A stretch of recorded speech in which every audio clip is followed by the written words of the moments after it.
Hey everyone, today's guest is the amazing Jurnee Smollett, who you know from Full House, Friday Night Lights, and recently Lovecraft Country, which is so good.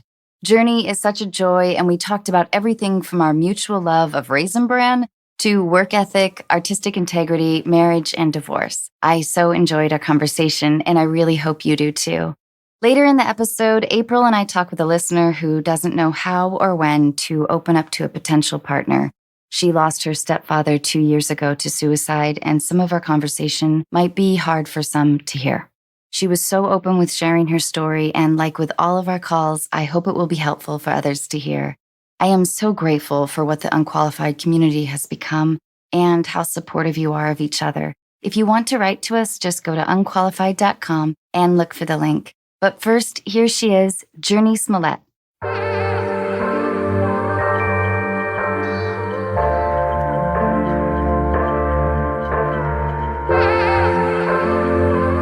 Ladies and gentlemen, you are listening to Unqualified with your host, Faris.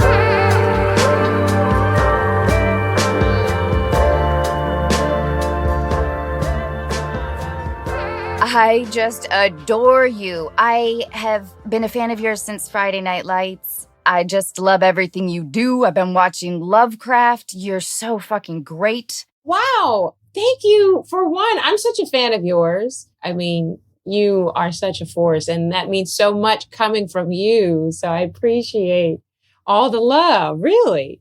Okay, I'm going to ask you some life questions, and we will see where they take us. Okay, we'll start out easy. Do you eat boxed commercial cereal? Yes. What's your favorite flavor? Raisin bran. I love raisin bran too. Oh, it's everything. I love raisins. I used to hate raisins when I was little, and I would pick out the raisins from the raisin bran. And now I love raisins and I love raisin bran. And I leave the raisins where they belong. If you could live anywhere in the world, where would it be? Oh, on an island with lots of sun and beach weather. That's all I care about. You could throw me anywhere in the ocean. Like, water is very calming for me. I know that you were on Full House when you were 5, so you must have been in Los Angeles at that time.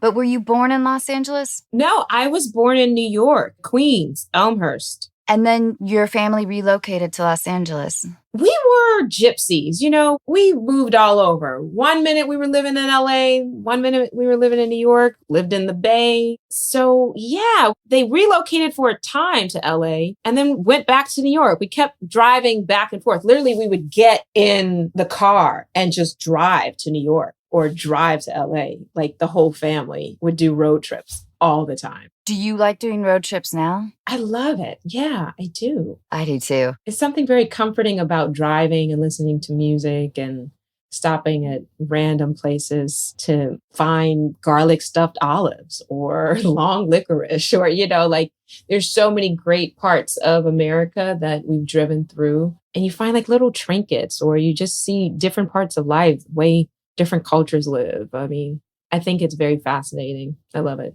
What did your very unique childhood experience, working so young, being in the industry, having a family in the industry, give you? And did you ever envy like a normality? That's a good question. What is normal? You know, my normal was my normal. I didn't grow up thinking I was abnormal.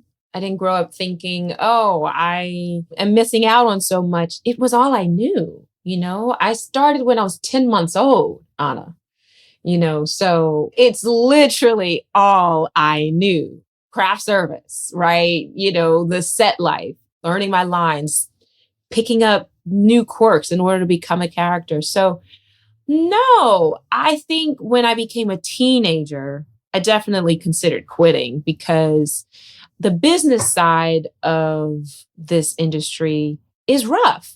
It's not for kids, right? And while you're going through that adolescent period in which you're struggling with all these insecurities and doubts about life, you know, you question what your reality is and all that natural life stuff happens. It's tough to do that in the industry. And so I did kind of like step back from it a little bit. I also struggled with acne. So, you know, I became very shy and like reclusive in a way. But no, I can't say that I necessarily envied other kids' childhood. Also, I wasn't a child star. So I don't know if I would have been constantly working all the time, burning out, unable to fill my well up again. Maybe I would have had that experience.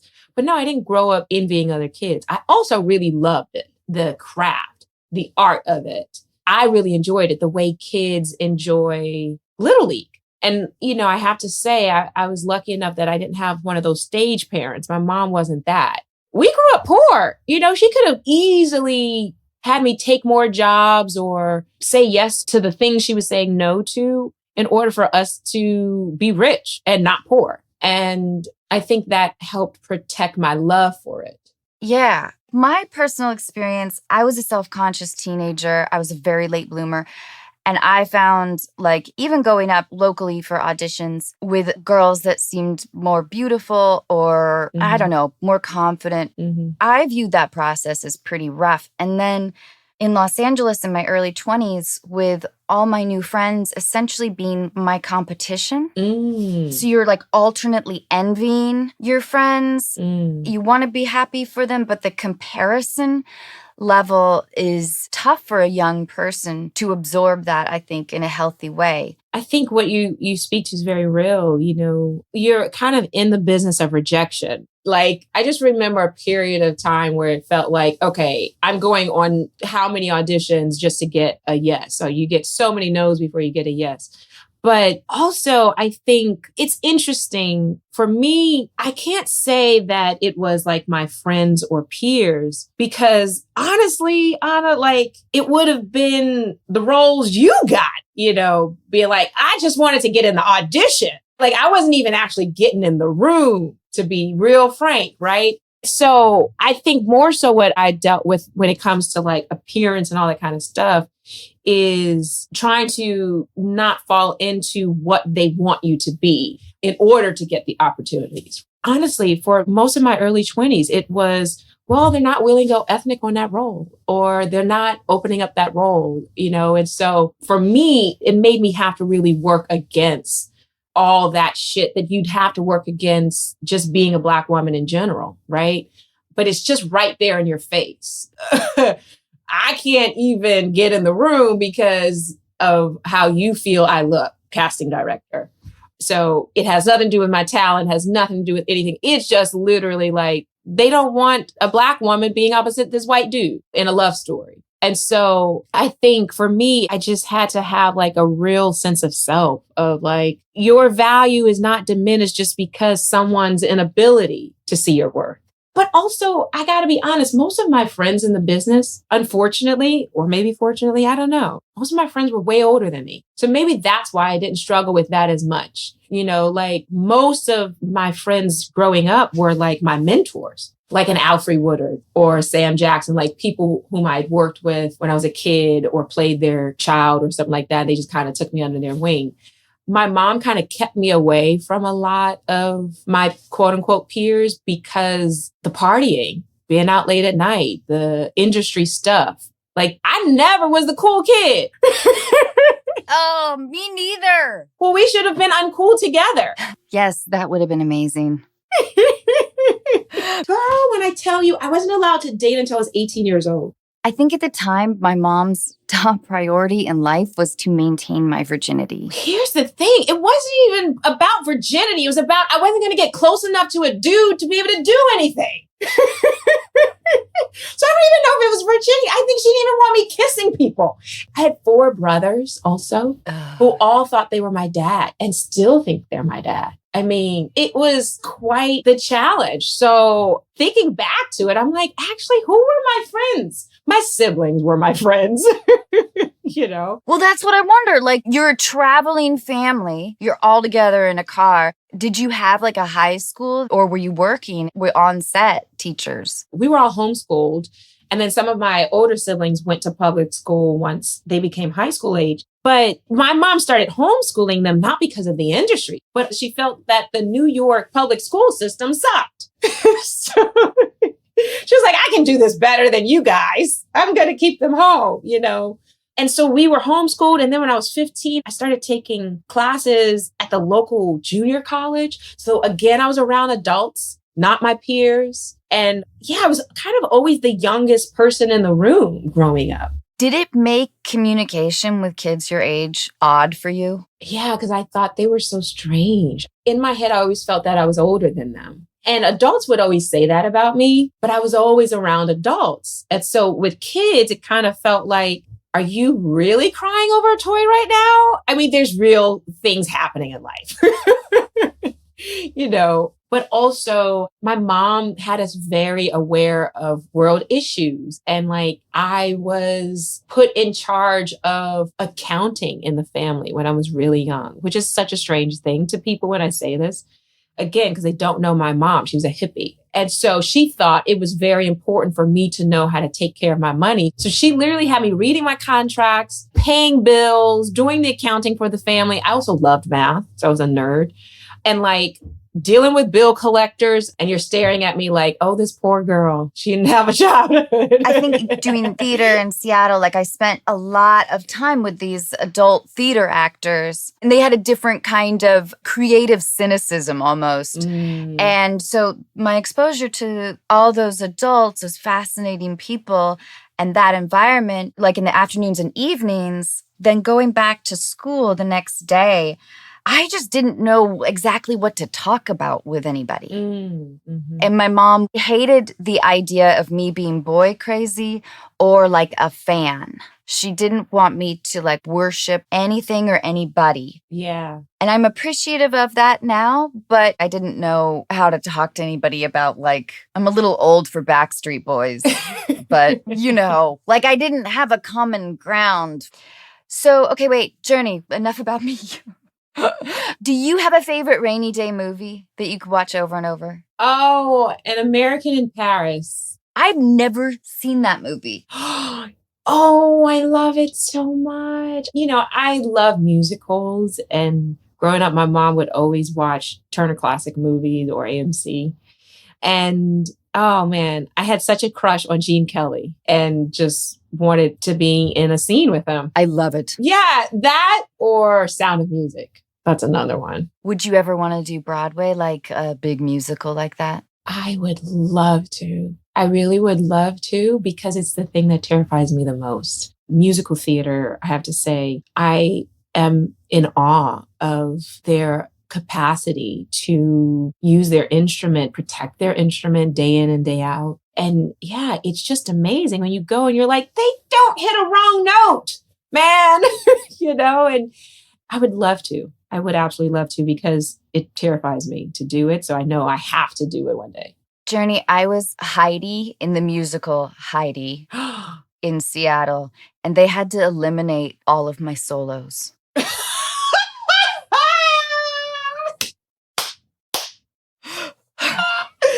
They realized during the rehearsal process,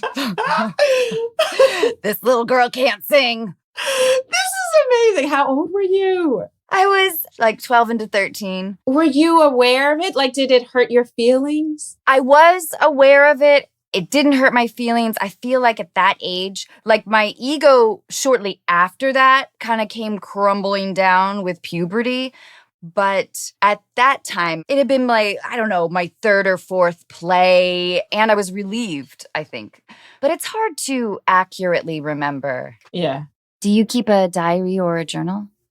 I journal. Does it come easily to you? And you have a baby. How do you journal with a baby and working? Honestly, journaling is what helps me keep my sanity. I try to do it in the morning before I even get out of bed.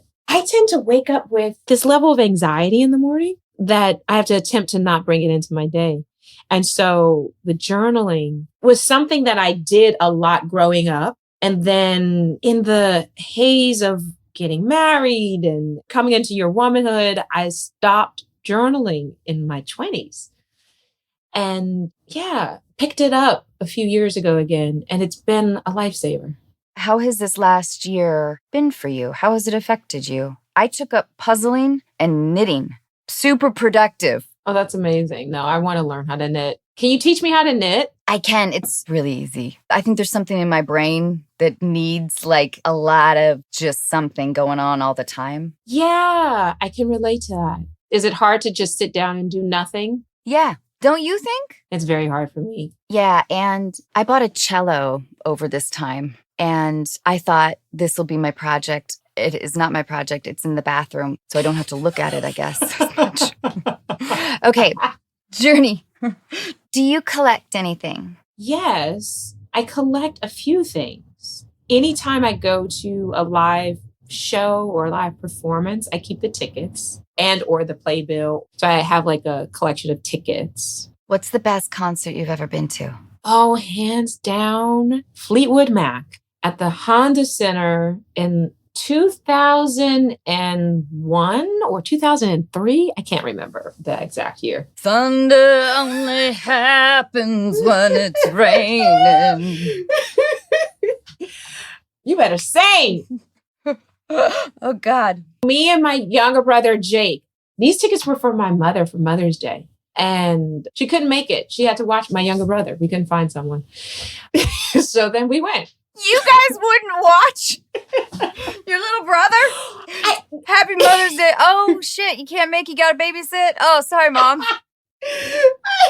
She dropped us off. She thought it was so sweet. But she was like, you guys go, And so me and Jake went, and we had the best time of our lives. Yeah. You're like, Mom, it was the best concert I will ever go to. The best concert I've ever been to. Have you ever written a fan letter? Yes. When I was 10 or 11, I wrote a fan letter to Tina Turner. I was watching Oprah one day with my mother, and Oprah was talking about living your wildest dreams. And it was a competition of like, write a letter to Oprah and you could come to the audience and meet Tina Turner and live your wildest dreams, or Oprah would help your wildest dreams come true. I don't know. I can't remember. So I wrote Tina Turner a letter and sent it to Oprah's Chicago Harpo Studios saying, I really want my mother to meet Tina Turner. This would be my wildest dream. Clearly, the letter wasn't very good because we didn't win the competition. But I wrote Tina and just how much I loved her and how much she meant to me and my mother. Yeah. I bet you were a backup. I want to believe that. Yeah, you were. Okay. Do you have a favorite book or author? Favorite is tough. I'm a Libra, so, I can't just decide on one. I have some favorites. Richard Wright is one of my all-time favorite authors. There's a book, Black Boy, but also Native Son is incredible. I have recently read quite a few amazing books. Oh, I'm obsessed lately with Glennon Doyle. Hello. Yeah. Oh my God. Jurnee, yes, it just occurred to me. Yes, I can imagine. Yeah, I just went through a divorce. So... yeah, because, I've been through two. Oh, have you? And I'm engaged. Oh, congrats. Thanks. Yeah, I was that person who was like, you know what? I'm going to file right before the stay-at-home order. So it was that was my last year during COVID. So, I always feel like I should have a cigarette and a martini when I talk about multiple divorces. I'm a veteran divorcee. Wow. But they were the most intense times of my life. I felt the highest of highs and like kind of the lowest of lows and selfish, maybe selfishness that had been stored up in me. I felt like I kind of lived for myself. I did what I wanted to do. I went through these months of like attempting to find an identity outside of my relationship again. How has it been for you? Can you relate to these things? Yeah, I've definitely read a lot of Brene Brown. Daring Greatly is my ish. Just so you know, if you haven't read it, I got to write that down. Read Daring Greatly. I mean, I've been also listening to her podcast lately about leadership, and I'm such a fan of Brene Brown. But yeah, there's so many nuggets. I kind of like keep note of the nuggets, the Brene Brown nuggets in my phone. And she said, when we imprison the heart, when we sever the heart, we kill courage. Come on now. You are essentially dead if you sever your heart. Who are you without your heart? Right? If you're not operating from your heart, if you're not leading with your heart, if you've got all these defense mechanisms, if you've got your fear, your shame, how much of us go throughout our life operating through our shame? And so she talks a lot in Daring Greatly about daring to lead with your vulnerability, daring to lead with an open heart, and how courageous that actually is, and how we can show up in courageous ways versus armoring up, right? It kicks my butt in so many ways, I have to say, because I blame myself and shame myself so habitually. I mean, it's ridiculous. When you become a mom, you practice mom shame, mom guilt. Oh, God. Right? In your career, you find ways to be like, I got to do this better. I got to work this harder. I got to study this more, And kindness to oneself has been something I've been trying to really practice over the past year, of just being kind to myself.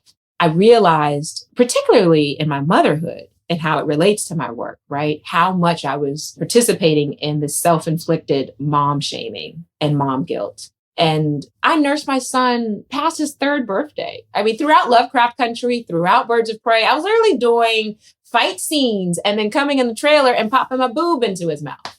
I had this real high standard of what motherhood was. But the challenging thing is, how do you service that standard without killing yourself? And I was killing myself. And with COVID, it forced me to stop. It's forced me to slow down and reflect on the way I was gunning it, the way I was trying to please everyone, just was never going to be sustainable in my life. Everyone in my life, I was constantly trying to predict, what do they need? How can I do this? And so you just end up being the person that is just hurt and exhausted and has absolutely nothing left to give to yourself, because you've given it all away to everyone else. And so I think over the past year, I've really had to reckon with that, because I get so much joy out of seeing other people in my life filled with joy. And I don't think that's wrong. I don't think that's a quality I want to leave or abandon, right? I just have to find the balance. Haven't found the balance. I am finding the balance. I am a work in progress. Again, being kind to myself. But yeah. Do you like being in your 30s? It's funny. For me, age is something I don't really think about. Sometimes I forget how old I am, Me too, but probably for different reasons. I do find that the more time passes, the more I come into my womanhood in a different way. So that is the aspect of being in my 30s, of just getting older and having more experience that I am loving. Just sitting in my womanhood with more confidence, more self-awareness than what I had in my 20s. I want to talk about the arena of how you get over a divorce. I definitely have been in therapy for sure over the past year plus, trying to do that work, because I find that you just repeat patterns. It doesn't matter what relationship you're in, whether it's a relationship to your mother, to your spouse, to your friend, to yourself, to your child. You will repeat the same patterns, is what I am learning. And I'm trying to unlearn those patterns that I kind of get in. And so for me, I'm not afraid of relationships, or I'm not afraid of love. I just know I have my own shit I gotta, still unlearn while I'm in relationship to myself, right? Yeah. This episode of Unqualified is supported by ThredUp. Are you looking for a new summer wardrobe? And did you know that thrifting just one item instead of buying new saves on average 77 gallons of water and 17 pounds of carbon emissions? So hypothetically, when items show up brand new with tags still on them, do I still get credit for saving the planet? ThredUp is one of the world's largest online consignment and thrift stores, carrying over 35,000 big name and luxury brands with low prices you won't find anywhere else. Just customize your search by size, style, and budget to find the best deals instantly. Shop handbags, shoes, accessories, activewear, sweaters, designer dresses, anything and everything from all your favorites. And with new arrivals, every minute there's always something new to discover. They also have a super easy return policy to make thrifting worry-free. So get the styles you love at a fraction of the price. You'll look and feel good with ThredUp. And for Unqualified listeners, here's an exclusive offer just for you. Get an extra 30% off your first order at thredup.com/Anna. That's thredup.com/ANNA for 30% off your first order. thredup.com/Anna for an extra 30% off today. Terms apply. This episode of Unqualified is brought to you in part by Merrill. June is National Great Outdoors Month, and it's time to celebrate. And to celebrate, all you have to do is go outside. Maybe breathe a little. That's it. Sure, you can take a long hike or a free solo El Capitan if you want, but just sitting on your back porch is just as good. Of course, this past year has changed the way we think about a lot of things, and we've reevaluated our priorities. I thought a lot about what makes me happy and then made an effort to spend more time doing those things with the people who mean the most to me. I was surprised to discover that I really like to hike, I prefer camping to any hotel, and a little portable grill is all we need for a delicious meal. I also realized that a good pair of hiking shoes are much more comfortable than high heels. For 40 years, Merrill has been the world's leading outdoor footwear brand and dedicated to sharing the simple power of being outside with everybody. No matter who you are, where you came from, who you love, or how you move, everyone should feel welcome in the outdoors and wherever life takes us.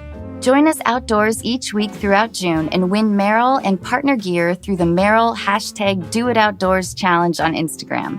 Everything's better when you do it outdoors. So step outside and visit Merrill.com to save 20% with promo code ANNA.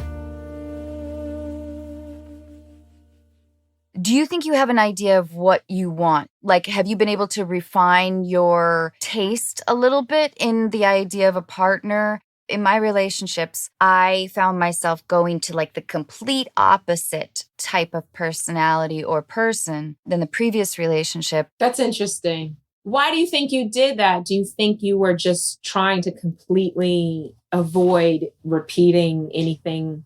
Or were you just genuinely more attracted to the opposite once you got out of it? Well, I didn't really know what I was looking for. I was young. I was looking for stability and safety in Los Angeles, in a new town for me that felt exciting and massive and scary. And it felt good to kind of put a relationship to bed. That way I wouldn't have to go through the dating world, being single in Los Angeles, already feeling pretty vulnerable and exposed with sort of like new fame a little bit. And I just wanted to put that part of my life to bed. I wanted to be able to have, I guess, somebody there at night, you know? Mm-hmm. And so what was the opposite that you ran to, and what were you running from? My first husband was a struggling actor in Los Angeles. I had done this horror movie in Seattle. I was a local hire. I played a cheerleader that got gutted named Janelle Day. Anyway, he was in that movie. He was like the one person I knew in Los Angeles. Super cute. We moved in together, got married. Oh my gosh. It was just like my 20s. The reason why I ask about 30s, I guess, is because I think about my life in the decades and how I'm loving my 40s. I think 20s, I think I was so self-absorbed. Okay, so, and you can speak as vaguely as you'd like. What have you learned from that relationship? Or can you say yet? I don't know that I can say yet. That's fair. Can we talk a little bit about your estrangement? Yes. Was it all of your siblings, your entire family, or just you? Yeah, it was. Sadly, my parents separated. You know, my parents had 6 kids together, and they were together for over 20-something years. And then when they separated, all of us, we lived with my mom. We were closer to my mom. My mom, like when you meet my mom, she's everyone's mom. You know, like she's one of the most incredible women you will ever meet. I would love to meet your mom. Yes, let's make a date. Absolutely. Yeah.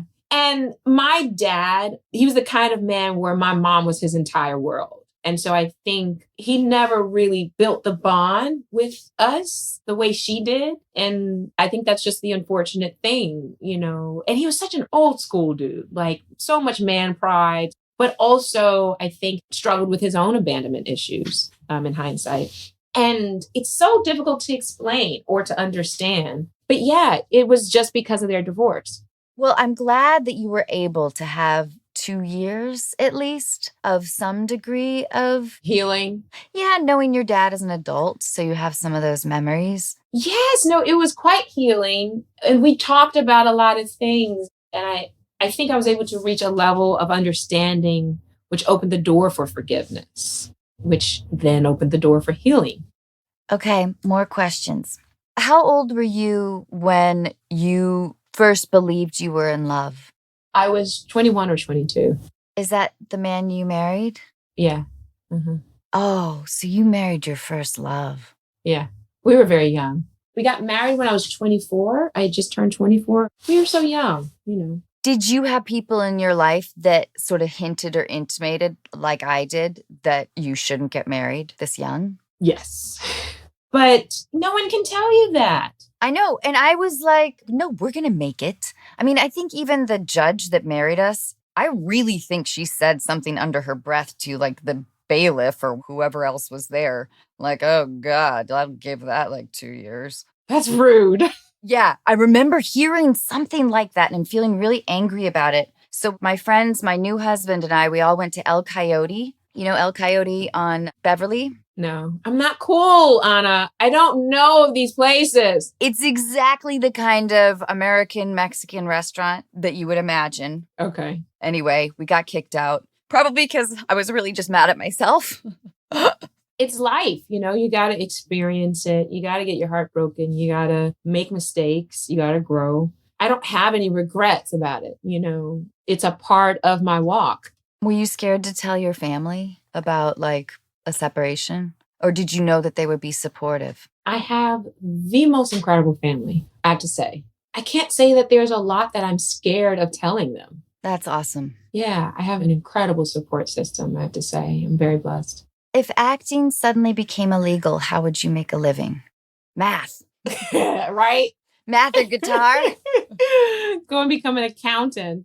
How would I make a living? Making a living is different than pursuing a passion. Right. Right? Yep. You've been acting longer in your life than I have been. I feel completely unqualified for any other job. Yeah. I can't even imagine a world in which I am not doing something creative. You know, if it's not acting, am I writing something? Dancing was something that I always loved to do. I love movement and the body and am so in awe of folks who are able to use their body in that way as an instrument, right? But I can't imagine doing anything else. I don't know. What's the best advice you've been given?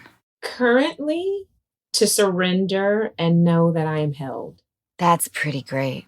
I feel like I kind of had a little bit of that realization only in the last 2 or 3 years, which has been really nice.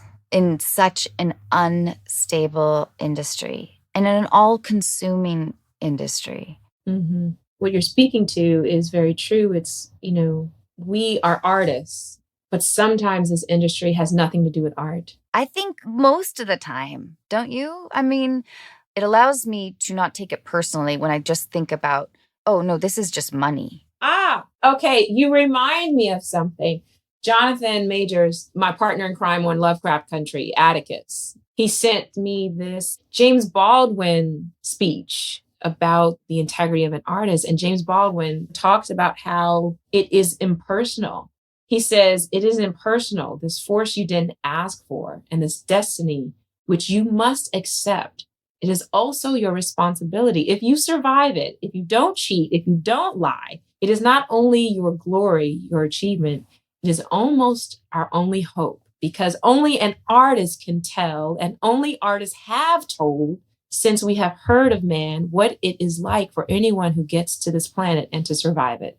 Oh my God, that's amazing. So essentially, the job of the artist, right, is how do we protect our instrument? How do we escape? How do we stay true to this force? I think for me, you know, acting has been a mechanism for survival. And all these other things are just one big distraction. And I think those of us who are so lucky to be called to the arts, we have to protect it, you know, because we are the ones who get to illuminate what humanity is actually about. Okay, next question. When or where are you happiest or most content? Surrounded by water. So in a bath, in a pool, in the ocean, in a lake, in the rain. I think I inherently have such fire in my spirit that the water literally calms me down. I love that. I would describe myself the same way. I'm a Sagittarian. I don't normally get into that, but you said you were a Libra. How would you self-describe? I don't know a lot about like that world. I kind of dibble and dabble into it. But I think, for one, supposedly we get along with Sagittarians very well, which I believe is true because my mother is a Sagittarius. But balance, I know for sure, is something I'm constantly seeking. When I am working too much or not working enough, if I'm filling up one side of my body but not the other, I can feel the difference and it feels out of whack. I heard you talk about your journey to South Africa, and I've never been to Africa. I would love to go. And the way people describe their experiences in Africa to me sound kind of mythologically life-changing. And it sounds like you felt that way. Will you tell us about South Africa and kind of what it shifted in you or what it gave to you? Oh, goodness. Yes.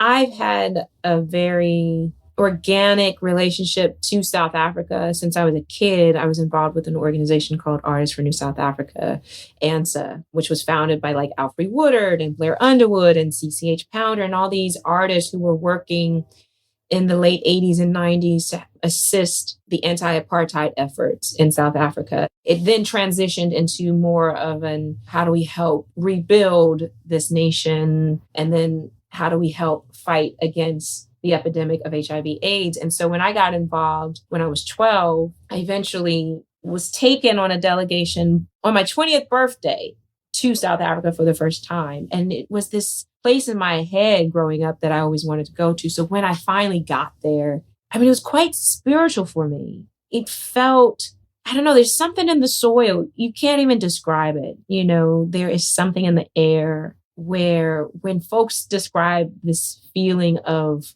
home, it very much so felt that way for me too. And perhaps because I grew up kind of with a feeling of displacement, but I just remember hiking to the top of Table Mountain. I felt, oh God, you are showing off.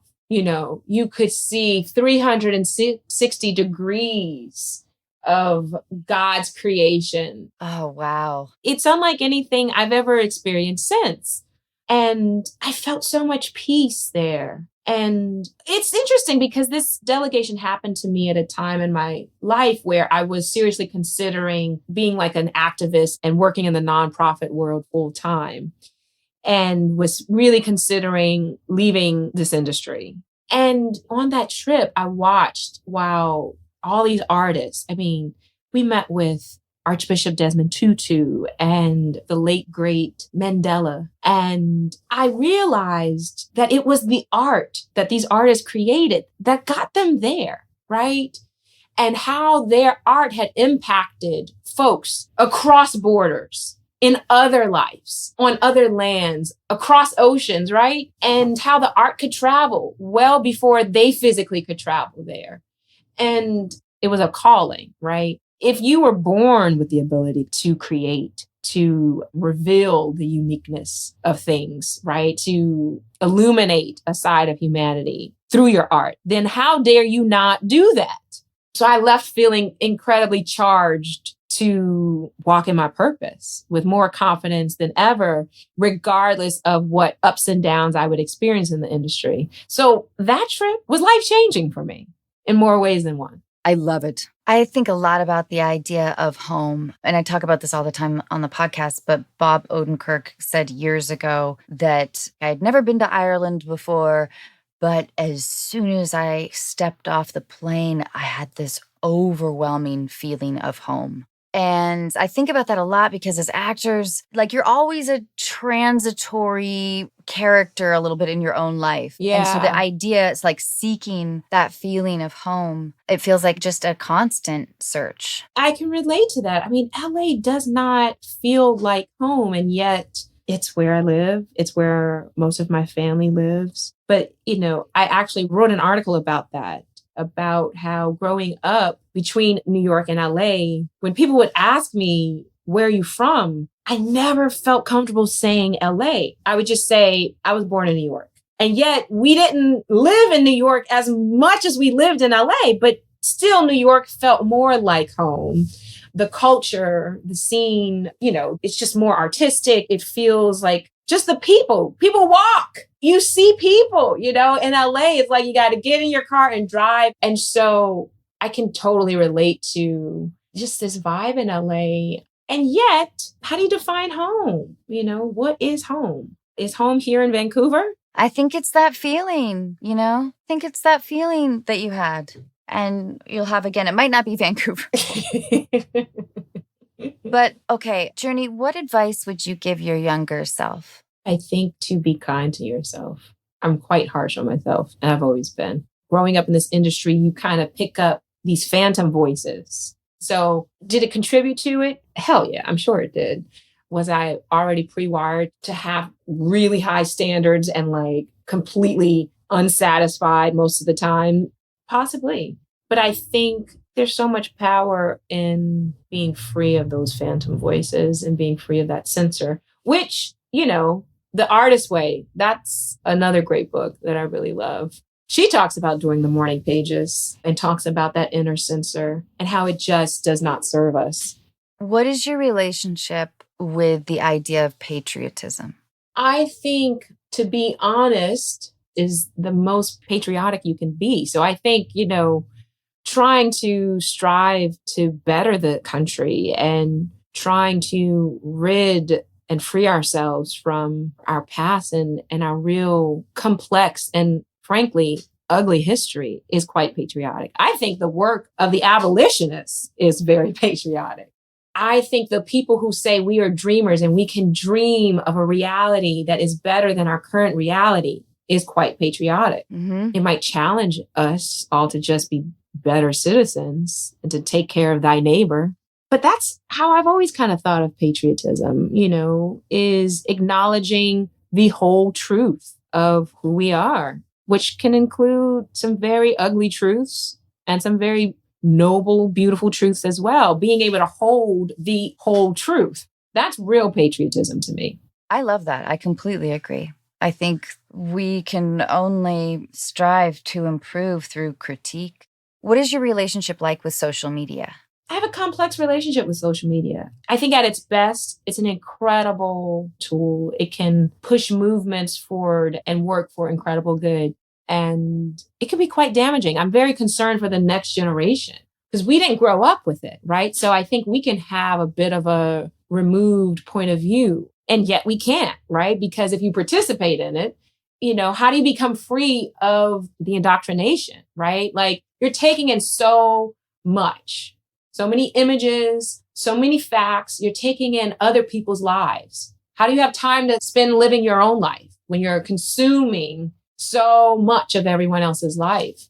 So I struggle with it. I enjoy it sometimes. I really do. I mean, I enjoy like live tweeting with fans while they're watching Lovecraft Country and seeing real-time reactions to the episodes. I enjoy certain interactions and stuff, but I do have a love-hate relationship with it sometimes. And I don't think I'm the only one. I think we all kind of struggle with it. My dad used to say growing up that if people's names were on their license plates, people would be much more courteous drivers. I love that. Yeah. I can't figure out if it's made us more inclusive or exclusive, but I don't think it's going away the way I keep hoping. It feels like, and I'm not the first person to say this, but like as we become more connected, we become more disconnected, right? Like as we become more inclusive, we become more reclusive and exclusive. Who would you invite to your dream dinner party with actors you've worked with that you've learned from? Because you've worked with some amazing people. At the dream dinner party, Robin Williams would be there. He'd be sitting next to Samuel L. Jackson. I like this. Okay, wait. Will you tell me your memory of Robin? When I was 8 years old, he taught me how to improv. He was like, just play? Like, what did he say? Well, we were doing a film. It was my very first film called Jack, and Francis Ford Coppola directed it. And we were at Francis's wine vineyard, and they brought me in the room, and Robin was there, and he just talked to me. And then he said, we're going to play a little bit, and I just want you to say the first thing that comes to your mind. You know, it could be about anything. It could be about my appearance. It could be about where we're at. It could be, and we did that. And then we did it more, and we kept doing it. And he taught me how to just stay so present and listen and react, and how that kind of takes you down the trail. If you make a right, he makes a left, just follow him. And so in those exercises, it was just, he just would do it with me over and over and over. And so the scene that I'm in with him is totally ad-libbed. That's amazing. I love that at 10, you were kind of protected by such a kind man. Oh, he was so beautiful. Okay, wait, Samuel L. Jackson. What did you learn from him? So I played Sam's daughter in a film called Eve's Bayou when I was 10. It was my second film. Sam was incredible. He gave me so much confidence and like, just trust yourself. Just trust yourself. You got it, which is such a generous gift to give an actor. That's awesome. Yeah, I love Sam. Okay, do you have a third person? Hell yeah, Alfre Woodard. Just because Alfre is one of the most amazing people of all time. And she makes everything more lively. She is, to me, grace and class and intelligence. Yeah. What do you think is the meaning of life? You know, I'm learning the meaning of life, but I tend to come back to this idea of unconditional love. I think achieving that towards ourselves and each other, I think is the ultimate meaning of life. But I'm learning it. It's expanding. So come back to me in 10 years and maybe I'll have a deeper. I love the idea of a 40s check-in with you. I think you're going to love it. Jurnee, thank you so much. I just love you and I adore you. And thank you for taking your nap time in your trailer to spend with me. I so appreciate it. Oh, I appreciate you so much. I've enjoyed this conversation. Me too, so much. Much love. Much love to you. I hope you don't have to shoot late. It's all good. I love what I do, so I can't complain. Bye, darling. Bye. Unqualified is supported by All Clad. My new sister, Jenny, is a great chef. And I use the word chef as opposed to cook because she's the real deal. She was the chef de cuisine at Milo and Olive in Santa Monica before moving down the street to become the executive chef and partner at Huckleberry. A few weeks ago, Jenny made this incredible risotto and tried to explain to me that one of the secrets was the pot she was using with alternating layers of steel and aluminum and how this made for even heating with no hot or cold spots. Then she must have remembered that even though I love to cook, I'm just a blonde actress, so she told me I could forget everything she just said. At the end of the evening, she gave me her magical all-clad pot. When I found out that All Clad was celebrating its 50th anniversary and wanted to sponsor Unqualified, I could not have been more thrilled. And of course, I called Jenny immediately.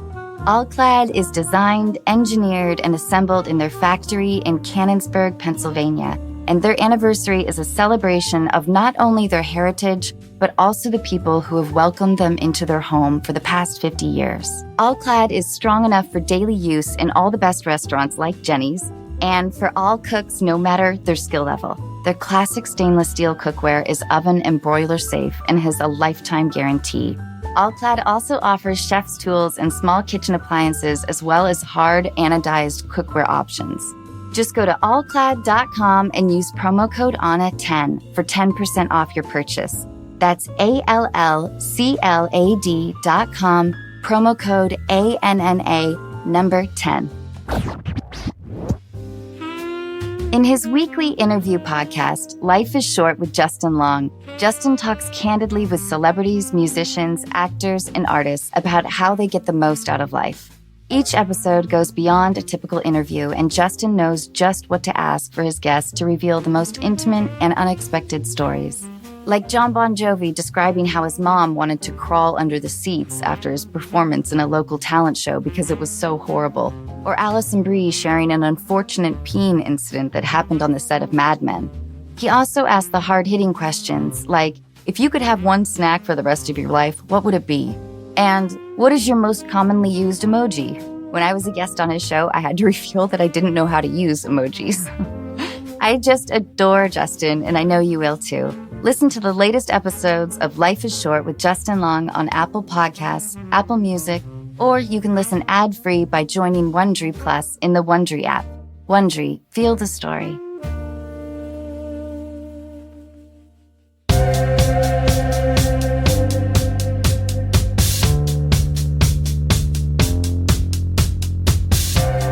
Hey everyone, April Beyer is back, now officially as my much-needed co-host.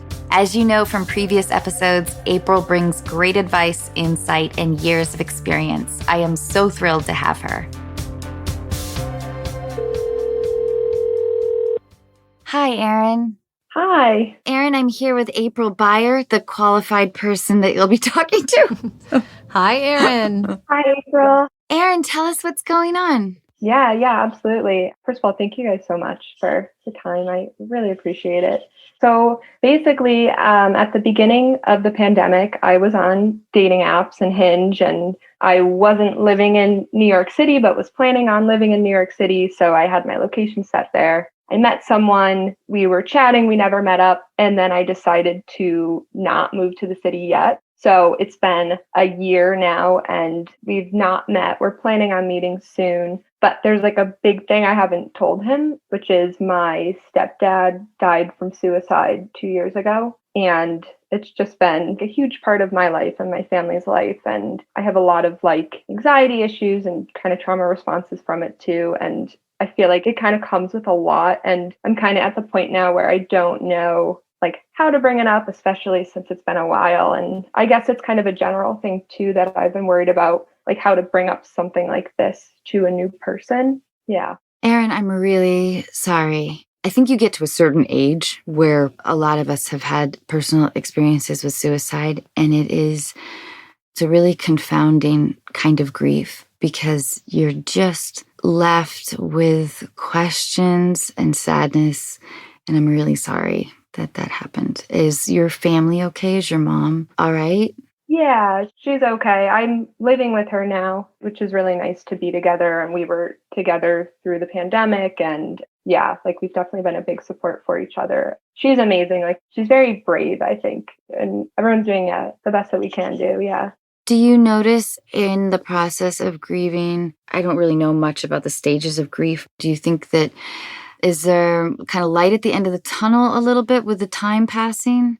Yeah, I think so. It kind of feels like I'm at a point now where I've started to accept that it's happened. And yeah, it's definitely been an interesting journey. And I hadn't really dealt with grief before or any major loss. So yeah, I'm like navigating that in addition to it being something like so sudden. And like you said before, you're left with so many questions and it's just very complex. But yeah, I feel like my family definitely, like we're all big supports for each other. That's really good to hear.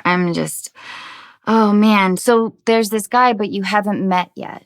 We've video called. It's such a strange situation. And when I was like writing out the email, I was like, this is kind of weird, just in the sense that we've been talking for so long. We did a few video calls in the beginning. And I think we kind of both about saying it, like, it just doesn't feel right when you haven't actually met in person. Like it kind of feels like a little bit like stiff, I guess. And I think it's hard when you haven't met in person to like break down like that wall and like to get a little bit more intimate emotionally. So it kind of feels like a pandemic buddy that I've made. Yeah. Right.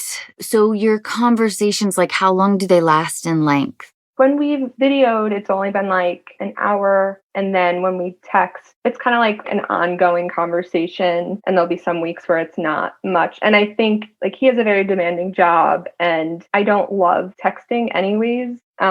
It's like check-in conversations, I feel like. I don't know. It's very strange. So it's been pretty light then, it sounds like. Just light conversation, especially recently, right? Yeah.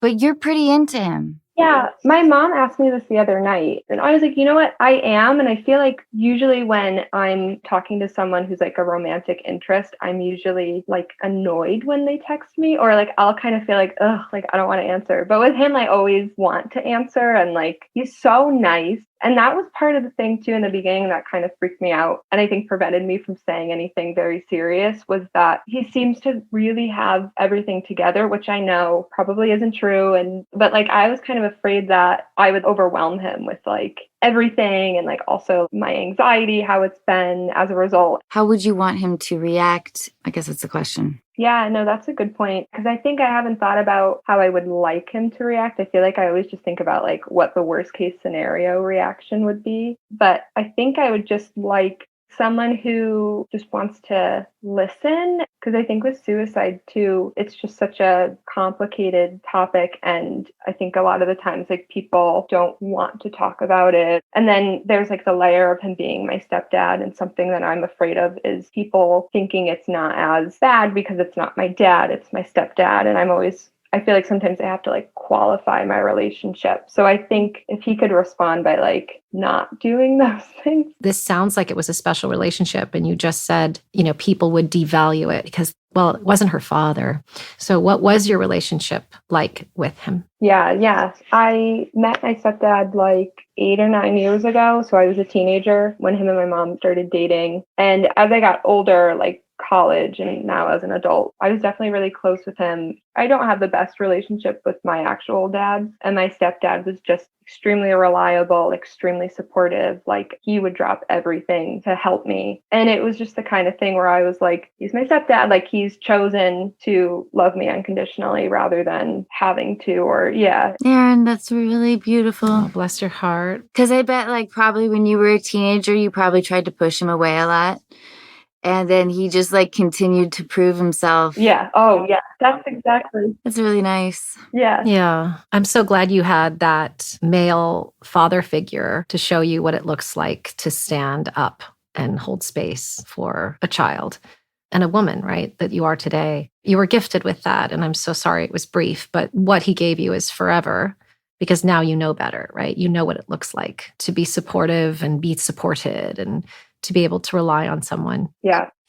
No one can devalue our relationships regardless of whatever the label is if we've done a really good job of expressing what that event or what that person meant to us. So, in the dating world, especially with the pandemic, and everybody's been doing these virtual dates and they are clunky and they're not perfect and they're not really sustainable because people get bored because at some point it has to evolve into an in-person date, and it will soon. There's always the question of how much do I share? What do I share of my story? I've been working on that with a lot of women recently, and we all have a story, right? We all have something about our lives. And people have the hardest time sharing with new people because of fear. So I think you should ask yourself, maybe we can ask you today, why do you feel it's important to share this with him? And what are you afraid of if you do? Like, what is the worst case scenario? I guess like the worst thing that can happen is that they, leave or decide like they can't handle that and aren't part of the picture anymore. Right. So what's more important to you, being fully known and embraced and accepted, or somebody not being in your life that you really don't know that much anyway? What's worse? What's more painful? Yeah, definitely not being accepted. Right. So we all want to be with somebody that knows us and loves us and accepts us and can be a good listener, but then we don't share. So it literally becomes a theory of, I want this, but then we're not doing the behavior that would present its possibility, right? You don't know what this guy is made of because you haven't shared. You're having the conversation with yourself, and we don't know what he's capable of. Yeah. Are you at all afraid that he might not understand what the impact is? Or are you worried about him not being able to kind of understand the gravity? Yeah, I think so. And I think it's like a question I have like generally too when I think about dating, because up until now, it's not a part of me that I've really had to share with a new person. So you haven't had to tell anybody new in your life. Everybody already knows. Yeah. April, tell me what you think about this idea. I wonder if you say, because the way you framed it when you were telling us about who he was in your life, maybe you preface it by saying like, I have some big news that happened to me and I haven't had the opportunity because everybody in my life already knows this to actually tell somebody what happened. Like maybe then he could help create a safe space for you. Well, we can't count on him to create the safe space. And so this is why when we share our story, we have to be really comfortable with the story for others to be comfortable with it too. And that doesn't mean you put it in a nice little bow, but you have to trust yourself before you trust others. I'm a big, big fan of transparency and honesty. And there's a line between being completely mired in grief and the person can't get to know you because you're in that grief. But I'm a big fan of like sharing what is going on, because if we pick and choose who we share with, it takes longer to get to know people. And Aaron, I would ask you, beyond this horrific event in your life and this massive loss, are you normally good at sharing your feelings and intimate thoughts with people, new people? I don't think so. It's funny because I like to have conversations about like mental health, and I love hearing people's stories so much. And I think I am someone that people come to about things that are difficult for them and all of that. But I do think I have a hard time being vulnerable. And even with like any romantic interest in the past, because I haven't really had a relationship yet. And I always find that like it kind of does get to this point where we're like pals, but not. So, April, is that lack of vulnerability? Yeah. She's saying that she's pals with a lot of people when she meets them because she doesn't go deep. You can't get beyond the flirty kind of initial stage of dating or friendly pal if you're not sharing deeply. It is the thing that creates the connection that then creates the relationship. You know, I've never had anybody stay on superficial, lightweight topics and then go deeper into a relationship. It just doesn't happen. And again, there's a line. It's not about, oh, we have to completely share our grief and everything else. It's a combination of all of it.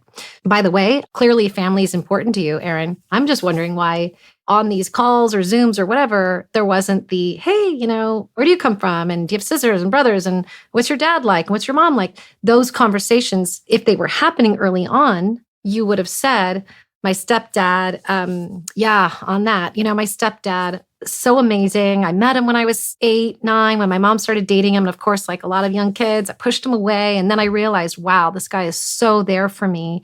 And he was there and he was reliable and there wasn't anything he wouldn't do for me. And I'm not close with my own dad, unfortunately. So he stepped into that role. And so you're having the conversation, right, about what was and what is. And then you say, and then the most heartbreaking thing of all is that we lost him 2 years ago to suicide.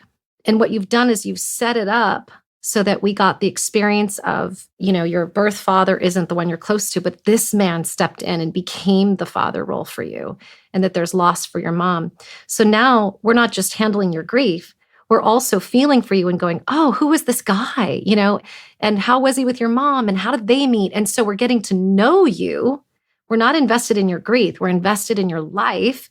And then the relationship goes deeper. And then we feel connected to you. And then we want to keep talking to you. And that's why these COVID video dates are failing. You know, we call it the cliff at my office, right? They're not sustainable because people go, well, that's a conversation for in person. It's like, no, there's no time like the present to be real and authentic and vulnerable. Because when you share your life and your thoughts and feelings, you can't possibly get hurt. There's literally nothing that can hurt you. People cannot take it well. They cannot have the tools to listen, but it doesn't matter because it can't make your pain any greater.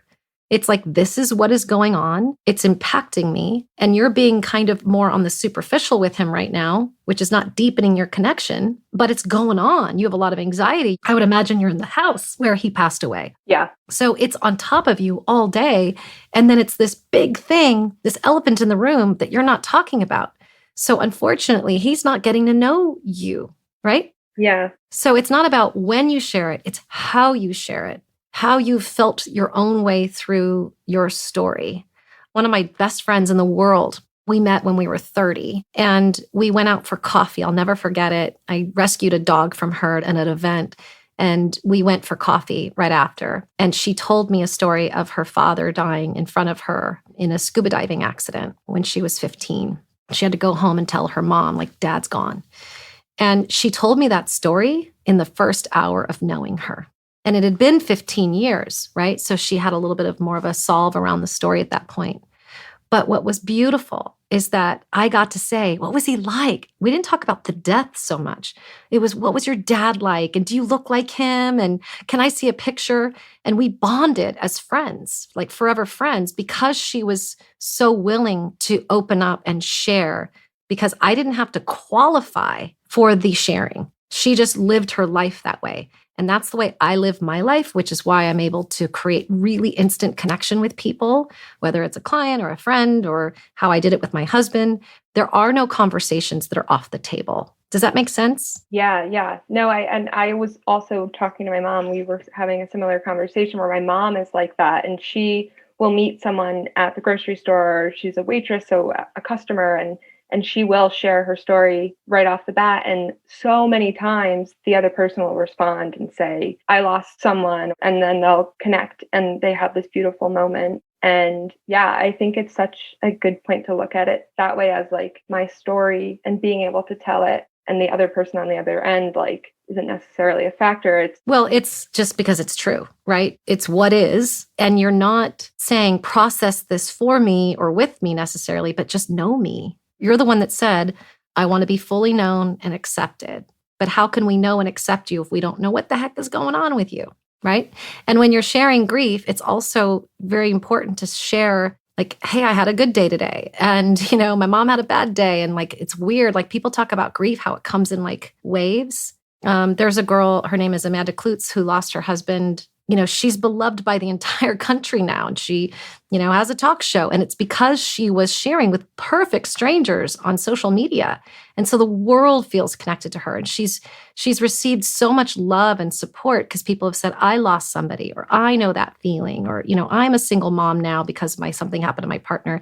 So you give us the opportunity to feel, you give us the opportunity to grow, and you give us the opportunity to know and love you when you share with us. So it's like a gift you give us when you share. I found out that my college boyfriend committed suicide. I hadn't talked with him for 15 years, but still people, they would ask me about it. And their questions, I don't know, they felt kind of inappropriate maybe. I guess I'm asking, is there another side to this? And I wonder how Erin can set boundaries for herself thinking about the future. When people hear about that, they could be clumsy with the how, like, how did it happen? That's what I mean. Yeah, it could be kind of gross, right? But I guess my question back and to all of us is, why is there shame of this?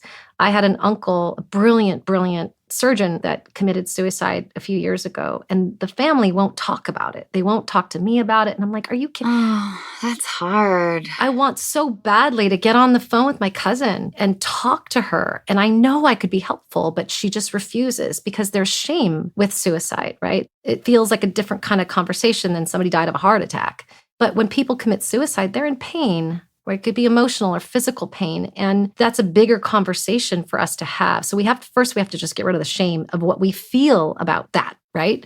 And Anna, when that happened with your ex-boyfriend from college, it's your own acceptance of it, which is hard for people to share. But I'm actually writing about like curiosity and emotional curiosity and how it can be something that is more shared than we do now, which is the direct link to connection. And if somebody were to ask me about my family member that it happened to, I wouldn't mind. I would be so glad that somebody would ask me about how, because then the real story and the real conversation could begin. It begins with us. We make it comfortable for other people.